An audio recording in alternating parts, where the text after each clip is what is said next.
Welcome back sa ating mga balitang basketball. Si Giannis ang kahinaan ni SGA sa NBA. Sa kanilang tapatan, si SGA ay mayroong record sa kanya na 1 win and 7 losses. Subalit sa kanilang labanan sa NBA Cup Championship, iba ang naglimita kay SGA. Si Andre Jackson Jr. ang teammate ni Giannis, mga idol. Sa NBA Cup Finals mismo, nilimitahan ni Andre Jackson Jr. si SGA sa 21 points to assist at sa shooting nito na 33% sa field lamang. Malaking milestone nga ito para sa Milwaukee Bucks dahil kahit papano nagkampiyon sila at nakitaan naman ng potensyal ang kanilang lineup sa ngayon na kahit sila'y hirap man, mayroon pa rin silang maibubuga. Ngunit sa mga hindi pa nakakaalam, itong si Andre Jackson Jr. ang pangalawa na mayroong mababang sinasahod sa Milwaukee Bucks. Sa taon na ito, si Andre Jackson Jr. ay sasahod ng 1.8 million. Kung paghahatiin yan, syempre maliit lang yan. Ngunit sa kanyang ginawa, nagmeet siya pa sa kanilang pagkampiyon ito at kabilang siya sa makakatanggap ng $514,000 mga idol na NBA Cup cash prize. Kung sa mga star player na katulad ni Giannis at Damian Lillard na milyones ang kanilang sinasahod, syempre maliit na bagay po yan. Ngunit sa mga mayroong mga two-way contract, sa mga mayroong mga maliliit na kontrata, naku, parang naka-jackpot din sila dyan.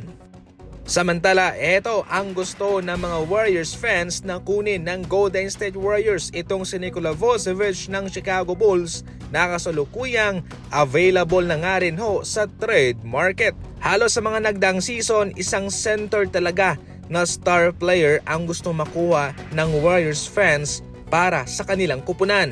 At heto si Nikola Vucevic. Sino nga ba yung mga malalarong po pwedeng pakawalan ng Golden State para mangyari ito? Totally pwede na mag-trade ang Golden State Warriors sa kanya. Subalit, medyo risky ang kanilang gagawin ito dahil pwede nga silang mawalan ng Jonathan Kuminga, pwede rin si Andrew Wiggins, Gary Payton. Yan ho ang mga tipong malalarong kinakailangang pakawalan ng Golden State para mangyari po yan.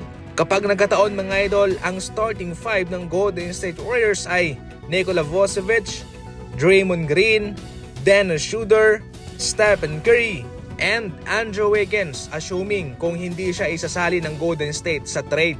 Ang maganda lang kasi para kay Vucevic, halos double-double na ang kanyang ina-average mga idol at delikado din siya sa 3-point line. Well, definitely, malaking imposible itong si Nikola Vucevic para sa Golden State, subalit mananatili pa rin siyang aktibo sa listahan ng Golden State.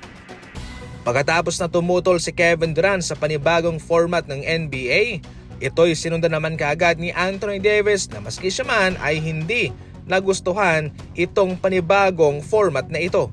Mas mabuting ibalik na lang daw sa Eastern and Western Conference na labanan imbes na magkaroon ng 4 na kupunan na maglalaban. Yan sa ngayon ang malaking problema sa mga manlalaro dahil sila din mismo yung nagpapahirap sa mga fans. Walang ganong kompetensya, walang ganong depensa, bigayan ng bola, hindi yung dating all-star na grabe, intense. Pasalamat na lang talaga na itong NBA kasama si Stephen Curry ay naghahanap ng paraan para matugunan ang problemang ito. Subalit, maski sila man ay hindi magugustuhan ito at pilit rin naman nilang ibinabalik sa tradisyonal. Syempre pwede naman na ibalik.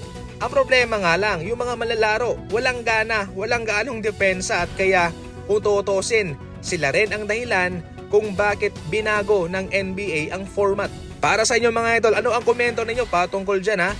Kasama si KD, itong si Anthony Davis, hindi nila gusto ang bagong format na ito. Mag-comment lang.